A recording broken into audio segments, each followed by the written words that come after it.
सांग माने good morning केमिति अछंते आपण माने आशा करूची बहुत भलरे थिबे।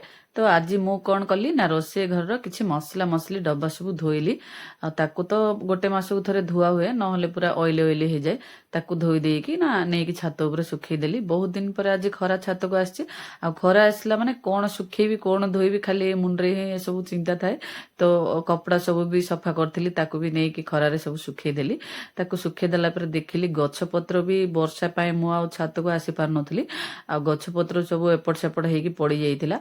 तो फूल गछ सब ताकू साइज कली ताकू साइज कर देकी आउ झाड़ू दे देली। बहुत सारा ओलिया से भितरे हे जाए पत्र रे सब पड़ीकी आउ कुआड़ सब उड़ी उड़ी के आसे। तो झाड़ू देकी ताकू क्लीन कर देकी सब सफा सुतरा करिकी छातर दुनिया फूलर बिहन पकेइथिली केते सुंदर सब हेछि तार बिहन। आ मु केबे भी बाहर गछ आने नै मु ए सब फूल को ही पकेइ दे सेटा ही बिहन मोर हे जाए। तापर चली आसली रोषे घर क्लीन करिया पे जेति मसला मसली डब्बा सब धोइथिली ना आ से जगहटा तो खाली थिला ताकू एबे सर्फ पानी रे धोइ देले आ तार ऑयल अंशटा सब पळेबो। तापरे सब सुखी गला पर डब्बा रे सब किछि मसला मसली सब जीरा सोरी सब भर्ती कर देकी ताकू आनी ता जगह रे साइज करके रखी देली। आज रो वीडियोटी भलो लागिले लाइक कमेंट शेयर करिया को जम्मा भूलिबेनी सांग माने।